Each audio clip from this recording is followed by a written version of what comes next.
Hey guys, welcome to Unbiased Rugby. So today I'm going to talk about my favorite subject in the whole world. I'm going to talk about my top 5 forwards that I feel, some of them are actually probably my top players in the entire world.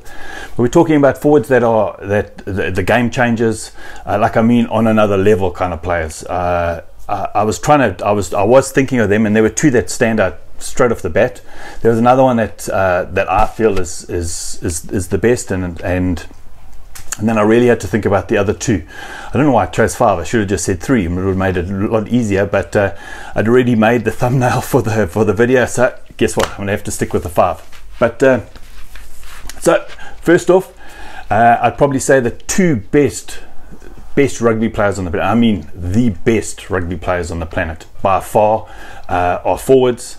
In my personal opinion, there's two rugby players that stand head and shoulders above every other player that I currently watch, and I'm not talking when I'm saying like this. There are some backs that are exceptional. You know, Faf's brilliant. You know, Johnny Sexton's brilliant, but they can't prop. Yeah, so what I'm trying to say, they can't do what these players can do, and these players definitely can do what those players, maybe not kick. Hey, so my absolute 2 best players in the world. I don't want to. I want to say them both at the same time because I think they're both equally as important. Well, my 2 favorite players on the planet, who I think are the best, is Tadhg Furlong and Brodie Retallick. Both of them are exceptional athletes. I watched Tadhg Furlong play, and the guy is literally a tight head beast. And I'm going to bring out a show coming up fairly soon. Everyone talks about, hey, you got to have a good spine of the team. You got to have a good kicker. You got to have these things. But I honestly feel everything starts up front, and if you don't have a decent tight head prop, no team is going to win. Everything starts from the number 3 position. It's the place where you have your stability in your scrum. It's where you can, if you have an attacking prop like a Tadhg Furlong, I'm trying to think, Vincent Koch, even though he had a really atrocious game the last time, it's one of the most important positions. But Tadhg Furlong brings something completely different. The guy, I see him going to a tackle, and he spins out of it, and then he offloads, and then he passes very, very quickly. I'm not saying he dummies. I haven't seen him dummy, but the guy has a rugby brain that is second to none. He is peaking at the absolute right time this year. Yeah, he wasn't on my radar for quite some time, and I watched some of the great props. My favorite prop of all time, Osterrand, but the guy brings something absolutely special, and he brings something even more special on the field. He goes into contact, he knows when to offload. The guy is by far Tadhg best rugby player in the world, and that's, I mean, across the whole thing. Other one, Brodie Retallick, exactly the same. Knows how to sidestep, dummy, pass. He knows when to go into contact. And don't look at that one drop pass. Every player has 1 or 2 off days, but the guy is exceptional, absolutely exceptional rugby player. In the line out, he's excellent. He knows when to jump for the. Obviously, he doesn't do the calls, but he's the cornerstone of New Zealand rugby. I just think those 2 players are, for me, the best forwards in the world. The next one for me is Duane Vermeulen. Because not only does he have that go forward kind of ball, because that go forward kind of character with the ball, he's the exceptional number 8. For me, probably one of the best number 8s on the planet, because not only does he know how to play like a number 8, and he knows how to play off the base of the scrum. He's another option in the line out, but he also fields all the high kicks. If you watch him play, he's always playing fairly deep, and he's always taking the high kicks, and I have not seen him drop a kick, drop a catch the whole of last season, and that's something special. Like I said, he's my 3rd favorite forward. These are the players that have to be fit for this year's World Cup. Tadhg Furlong has to be fit. Brodie Retallick has to be fit.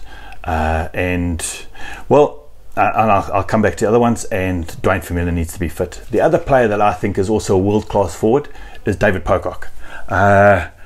The guy is exceptional, absolutely exceptional, and I just think he's a gentleman. I've watched him many times when he's seen one of the players take a really bad head knock, and he's gone and spoken to the ref.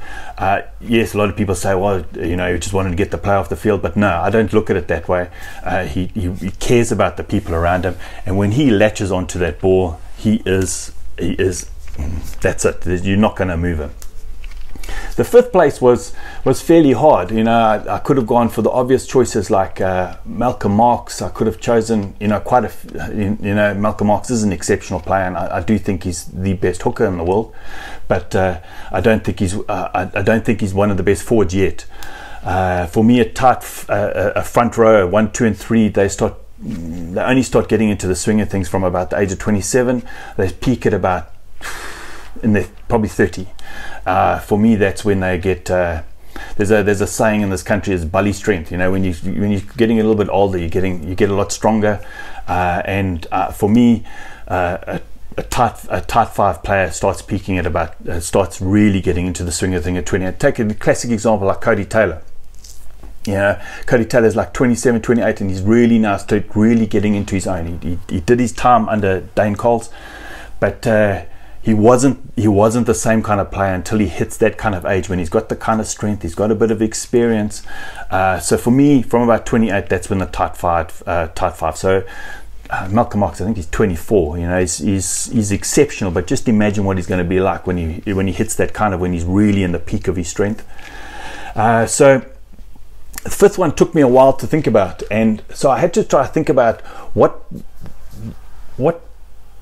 player, because I could have gone for a Billy Vunipola, also kind of go forward kind of ball, but and it was difficult because now I think I'm like choosing someone based on I think I've chosen the 4 best forwards in the world by not by a shadow of a doubt. I think honourable mention should go to who's the lock for Ireland, the young guy, 22, James Ryan. I think that's his name. You guys will know who I'm talking about. That guy's going to be. He's the next Brodie Retallick. I take you a bet. When he hits about 26, 27, he's going to be the next Brodie Retallick.